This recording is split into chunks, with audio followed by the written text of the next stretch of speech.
जय महाराष्ट्र विद्यार्थी मित्रांनो, माऊली IT solution YouTube चॅनलवरती तुमच्या सर्वांचे हार्दिक स्वागत आहे. आज आपण unit number 3 interactive SQL and performance tuning हा जो युनिट आहे, हा युनिट आपण सुरू करत आहोत. तर ह्या युनिटमध्ये जे आहे interactive SQL and performance tuning हा 18 मार्क्ससाठी हा युनिट आहे. याला जास्त फर्स्ट 2 जे युनिट आपण बघितले त्यापेक्षा याला जर आपण बघितलं तर वेटेज जे आहे, मार्क्स जे आहेत ते जास्त आहेत. तर त्यामुळं व्यवस्थित याचे व्हिडिओ सर्व बघा. त्याच्यामध्ये जो फर्स्ट पॉइंट आहे 3.1 एसक्यूएल त्याच्यामध्ये data types, data definition language, data manipulation language, data control language and transaction control language. That means आपल्याला 4 language DDL, DML, DCL, TCL याच्या अंडर ज्या ज्या काही कमांड्स येतात ते आपल्याला इन डिटेल याच्यामध्ये स्टडी करायचे आहेत. तसंच एसक्यूएल काय आहे आणि कोणते कोणते डेटा टाइप्स त्याच्यामध्ये आहेत हे देखील आपल्याला बघायचे. तर आज फर्स्ट पॉइंट जो आहे आपण एसक्यूएल आणि डेटा टाइप्स हा जो आहे तो आपण आज बघणार आहोत. So first point is introduction to SQL. What is an SQL? So SQL stand for Structured Query Language. म्हणजे आपण जे SQL शॉर्ट मध्ये SQL जे म्हणतो त्यालाच त्याचं जर फुल फॉर्म जर पाहिलं तर त्याला म्हणतात स्ट्रक्चर क्वेरी लँग्वेज. जसे तुमचे C आहे आपण त्याला प्रोसिजर ओरिएंटेड म्हणतो, त्यानंतर C++ ला ऑब्जेक्ट ओरिएंटेड म्हणतो. तर त्या पद्धतीने ही जी SQL आहे याला म्हणतात स्ट्रक्चर्ड क्वेरी लँग्वेज. ओके, आता स्ट्रक्चर्ड क्वेरी लँग्वेज का म्हणतात? जसं C++ मध्ये काही गोष्टीचं सिंटॅक्स आहे, त्या सिंटॅक्स आपण फॉलो करतो. तर याच्यामध्ये काय असतं की आपण एखादी कमांड जी रन करतो त्याला पण काहीतरी सिंटॅक्स असतो आणि त्या स्ट्रक्चर आपण त्याला म्हणतो, त्या स्ट्रक्चर प्रमाणेच आपण ती क्वेरी एक्झिक्यूट करतो, त्यालाच आपण क्वेरी म्हणतो, त्या कमांडला आपण क्वेरी म्हणतो. सो स्ट्रक्चर्ड क्वेरी लँग्वेज आणि याच्यासोबत आपण एका क्वेरीने मल्टिपल रेकॉर्ड्स पण आपण हँडल करू शकतो. So let's you access and manipulate the database SQL. आपल्याला काय कळतं की आपण डेटाबेस हँडल करू शकतो. SQL become a standard of the American National Standard Institute (NSA) in 1986 and of the International Organization for Standardization ISO in 1987. That means SQL ला 1986 मध्ये American national standard इन्स्टिट्यूटने standard दिलं, त्यानंतर ISO तिला भेटलं 1987 मध्ये. SQL जे आहे ते वेगवेगळ्या टाईपच्या क्वेरीज डेटाबेस वरती एक्झिक्यूट करते. त्याच्यामध्ये डेटाबेस रिट्रायवल असेल, इन्सर्शन, अपडेशन, डिलिशन, रेकॉर्ड्स हे सर्व फंक्शन्स जे आहेत ते SQL करू शकतं. Then creating a new database, creating a new table in that database, creating a procedure, creating a view हे देखील SQL थ्रू आपण करू शकतो. त्याचबरोबर आपण परमिशन टेबलवरती, प्रोसिजरवरती, व्ह्यूवरती आपण परमिशन्स ज्या आहेत त्या परमिशन देखील आपण सेट करू शकतो. त्याच्यामध्ये इन्सर्ट, अपडेट, डिलीट, सिलेक्ट ह्या ज्या परमिशन्स आहेत त्या परमिशन देखील आपण सिलेक्ट त्याच्यामध्ये देऊ शकतो. म्हणजे थोडक्यात काय, स्ट्रक्चर्ड क्वेरी लँग्वेज SQL ही एक अशी लँग्वेज आहे की ज्यांनी आपण 100% डेटाबेस जे आहे तो डेटाबेस आपण काय करू शकतो, हँडल करू शकतो. त्याच्यामध्ये वेगवेगळे रेकॉर्ड्स आपण त्याच्यामध्ये इन्सर्ट करू शकतो. सगळ्या गोष्टी डेटाबेस वरती ज्या आहेत ऑपरेशन्स आपण परफॉर्म करू शकतो. त्यानंतर याचे जर ऍडव्हान्टेजेस जर आपण बघितले तर याच्यामध्ये आहे हाय स्पीड, पोर्टेबल, वेल डिफाईन्ड स्टँडर्ड एक्झिस्ट आणि असे भरपूर सारे ऍडव्हान्टेजेस जे आहेत ते SQL चे ऍडव्हान्टेजेस आहेत. आता हे ऍडव्हान्टेजेस जे आहे पण वन बाय वन हे ऍडव्हान्टेजेस आपण बघू. बघा, फर्स्ट जो ऍडव्हान्टेज आहे तो आहे हाय स्पीड. आता हाय स्पीड म्हणजे नक्की काय, कशा पद्धतीने याला आपण हाय स्पीड म्हणू शकतो बघा. So SQL allows quick retrieval and manipulation of large amount of data. Okay, so by using the SQL we can manage large amount of data by using a single query. So that's why it is a high speed. Then second one is the portable. So why it is portable? So SQL can be used on various devices, platforms and operating system. Okay, so we can use the SQL on various devices. म्हणजे तुम्ही laptop, computer, mobile, त्यानंतर वेगवेगळे platform, वेगवेगळ्या operating system याच्यावरतून तुम्ही database जो आहे तो access करू शकता. So that's why portable. त्यानंतर नेक्स्ट जर बघितलं आपण तर आहे well defined standard exist. Okay, so आताच आपण बघितलं की याला ANSI आणि ISO नी स्टँडर्डायझेशन दिलंय, त्यामुळे याच्या जे क्वेरीज ज्या आहेत त्या एकदम रिलायबल अशा आहेत आणि त्या आपण व्यवस्थित इम्प्लिमेंट करू शकतो. Okay, the next one is the support for object based programming. Means it suppose the object oriented programming also. याच्यामध्ये आपण डेटा स्ट्रक्चर जे आहे ते यूज करू शकतो. Then second next one is the use with all database system with any vendor. That means आपण ही जी SQL आहे हा जो डेटाबेस आहे हा डेटाबेस आपण कोणत्याही लँग्वेज म्हणजे जावा असेल, C असेल जावा असेल किंवा अजून कोणत्याही ज्या लँग्वेजेस आहे, तर कोणत्याही लँग्वेजेस सोबत त्याचं इंटिग्रेशन आपण करू शकतो. Then no coding required. स्वतः याच्यामध्ये जे आहेत, तर जसं आपल्याला बाकीच्या लँग्वेजेसमध्ये भरपूर लाईनचं कोडिंग करावं लागतं, तसं इथं गरज नाहीये जास्त आपल्याला कोडिंग करण्याची.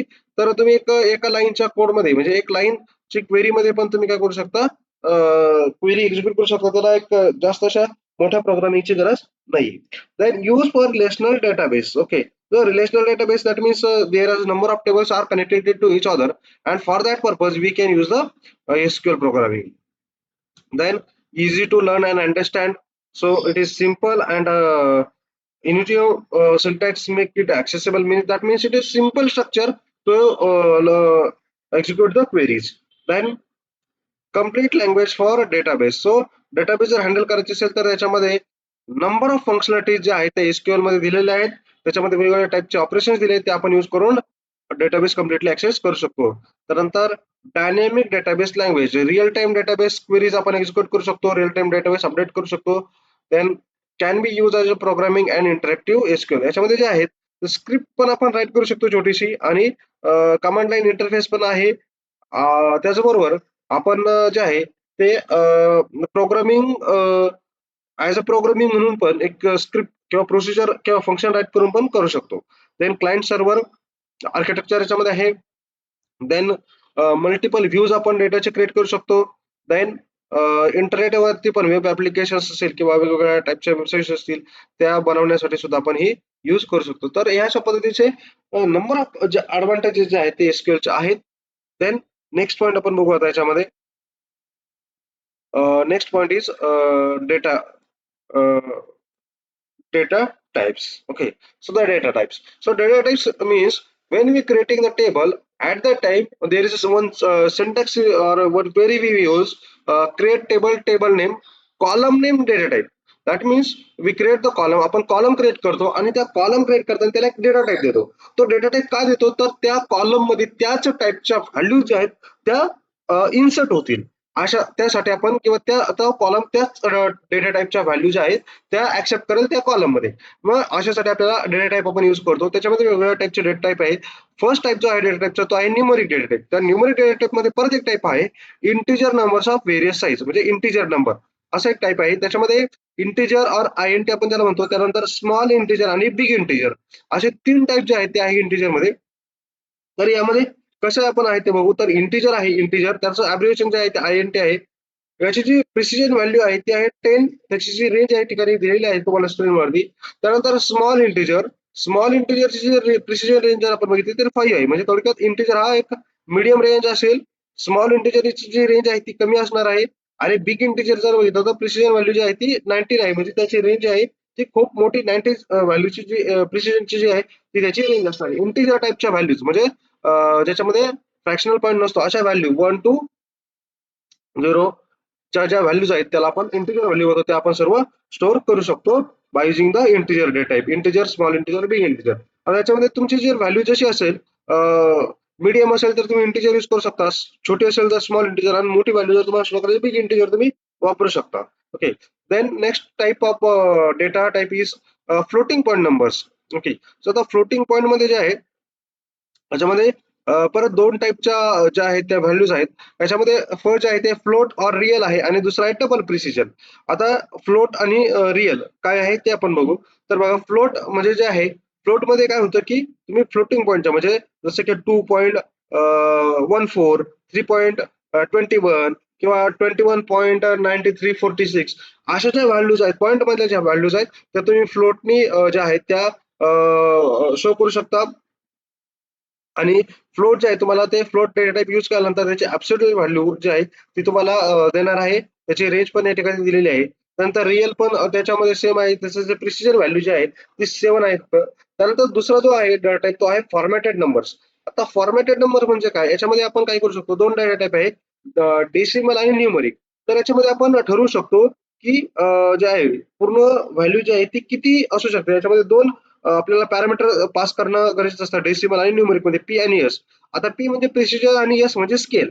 आता प्रिसिजन आणि स्केल म्हणजे काय, तर आपल्याला काय करायचं की ती व्हॅल्यू किती असणार आहे. सपोज आपण 5 घेतलं तर 5 याच्यामध्ये आणि 5 आणि 2 जर आपण घेतलं, तर टोटल लेंथ जी असणार आहे ती 5 असणार आहे आणि 2 डेसिमल पॉइंट नंतर 2 डिजिट त्याच्यामध्ये असतील. असं आपण प्रिसिजन आणि स्केल त्याच्यामध्ये सेट करू शकतो. आपण हे एक्झाम्पलमध्ये नंतर बघणारच आहोत. तर अशा पद्धतीने डेसिमल आणि न्यूमेरिक दोन्ही सेम आहे, तर तुम्ही यूज करू शकता. त्यानंतर नेक्स्ट जो डेटा टाइप आहे तो आहे कॅर आणि व्हारचॅर. तर कॅर जो डेटा टाइप आहे तो कॅरेक्टर स्ट्रिंग जे आहेत, कॅरेक्टर टाइप जे आहेत ते स्टोअर करण्यासाठी आपण यूज करतो. त्याच्यामध्ये आपल्याला त्याला साईज द्यावी लागते, एन ॲज अ साईज. आणि त्यानंतर व्हॅरचॅर जो आहे तो व्हॅरचॅर हा कॅरचं एक्सटेंडेड व्हर्जन आहे. तर त्याची व्हेरिएबल लेंथ कॅरेक्टरमध्ये आपण फिक्स लेंथ असते आणि व्हॅरचॅरमध्ये जी लेंथ आहे ती व्हेरिएबल लेंथ आपण त्याच्यामध्ये यूज करू शकतो. त्याच्यामध्ये आपल्याला एन ॲज अ साईज त्या ठिकाणी द्यावी लागते. त्यानंतर नेक्स्ट जो टाइप आहे डेटा टाइपचा तो आहे date and time data type. आता डेट आणि टाइम जे आहे याच्यामध्ये 3 टाइपचे आहेत, डेट, टाइम आणि टाइम स्टॅम्प.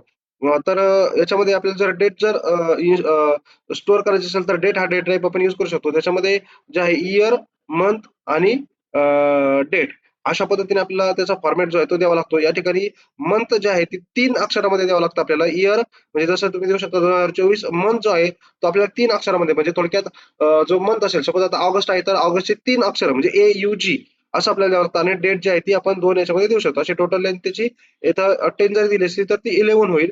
त्यानंतर टाईम, हवर, मंथ आणि सेकंडमध्ये तुम्ही देऊ शकता आणि टाईम जो आहे तो पुन्हा इयर, मंथमध्ये तर पुन्हा 3 लेटर येतील.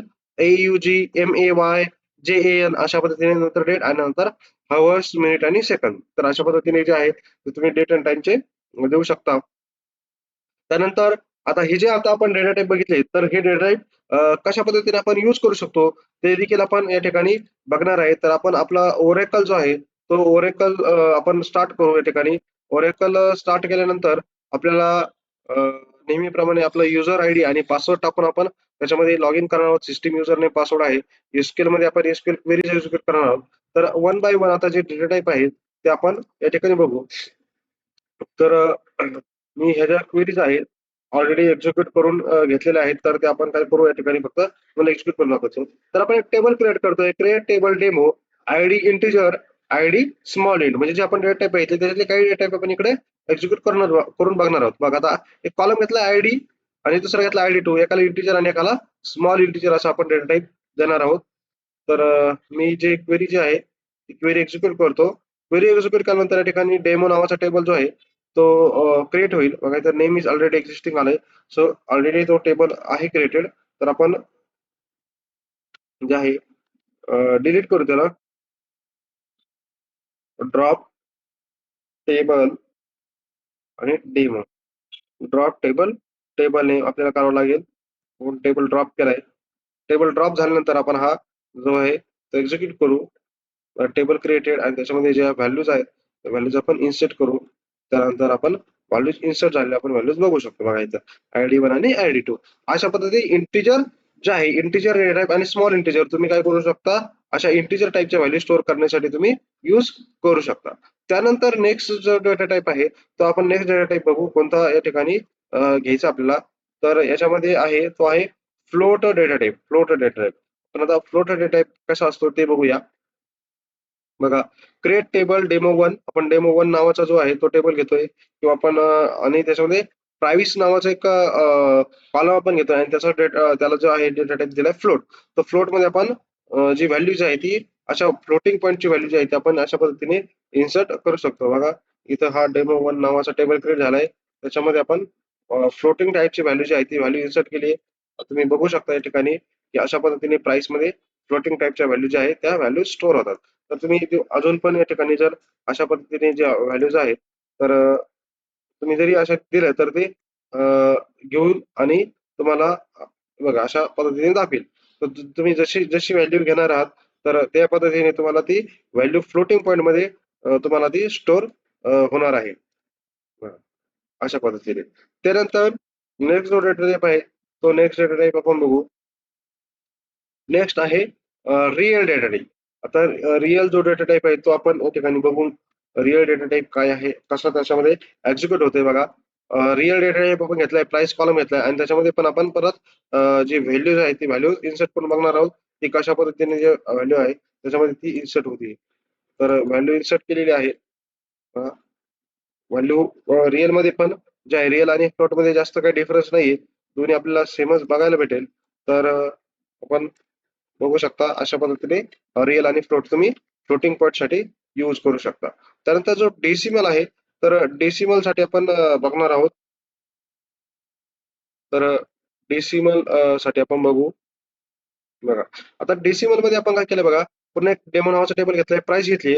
डेसिमल मध्ये आता बघा, डेसिमल मध्ये आपण काय करतोय, 5 आणि 2 अशा आपण त्याला दोन व्हॅल्यूज दिल्या आहेत. तर आता ह्या व्हॅल्यूज नक्की काय आहेत ते आपल्याला समजून घेणं या डेसिमल या टाईप मध्ये महत्वाचं आहे. बघा, त्याच्यामध्ये आपण व्हॅल्यू इन्सर्ट केलेली आहे आणि आता बघा व्हॅल्यूज इन्सर्ट केल्यानंतर इथं आपल्याला दिसेल. आता बघा, या ठिकाणी जर मी बघितलं तर व्हॅल्यू आपण घेतली ती 10.122. आता इथं आपण जी त्याची रेंज दिलेली आहे ती आहे 5 आणि फ्लोटिंग पॉईंट नंबर नंतर जे आहे ते व्हॅल्यूज डिजिट जे आहे ते दिसणार आहे आपल्याला 2. म्हणून आपल्याला इकडे बघितलं तर आपण 111.110.12 असं आपल्याला दिसतंय. म्हणजे 5च व्हॅल्यू त्याच्यामध्ये आपल्याला दिसतील, टोटल 5 आणि डेसिमल पॉईंट नंतर किती दिसणार आहेत, 2. आता बघा या ठिकाणी मी हा दुसरी जो आहे तो व्हॅल्यू इन्सर्ट करतो. तर व्हॅल्यू इन्सर्ट झाल्यानंतर बघा इथं, आता इथं जरी टोटल 5 व्हॅल्यू असल्या पण डेसिमल पॉईंट नंतर 2 आहे म्हणून इथं 10 पॉईंट आपल्याला 21च आपल्याला इकडे दिसलंय. म्हणजे थोडक्यात काय, फर्स्ट जे आपण देतो तर ते फर्स्ट व्हॅल्यू म्हणजे टोटल नंबर ऑफ डिजिट्स त्या नंबर मध्ये किती असतील आणि फ्लोटिंग पॉईंट नंतर तुम्हाला किती पाहिजे हे तुम्ही त्या ठिकाणी देऊ शकता डेसिमल चा यूज करून. सेम न्यूमरिक जो डेटा टाइप आहे तो पण अशाच पद्धतीने सेम जो आहे त्याचं वर्किंग आहे. त्यानंतर आपण नेक्स्ट डेटा टाइप जो आहे तो बघणार आहोत, कॅर आणि व्हॅर. तर कॅर आणि व्हॅरकॅर जो आहे तो आपण बघू या ठिकाणी. आपण एक डेमो नावाचा टेबल घेतोय. त्याच्यामध्ये फर्स्ट नेम कॅरेक्टर 10 आणि लास्ट नेम व्हॅरिकॅर 30. तर अशा पद्धतीने तुम्ही दोन कॉलम आपण या ठिकाणी क्रिएट करतोय. फक्त याच्यामध्ये एक गोष्ट कॅरेक्टर मध्ये आपल्याला लक्षात ठेवायची. ज्यावेळेस आपण कॅरेक्टर देतो तर आपल्याला ते सिंगल कोट मध्ये द्यायचे. तर व्हॅल्यूज इन्सर्ट करताना आपण कॅरेक्टर आणि व्हॅरिकॅरला सिंगल कोट मध्ये जे आहे ते आपल्याला द्यायचं आहे.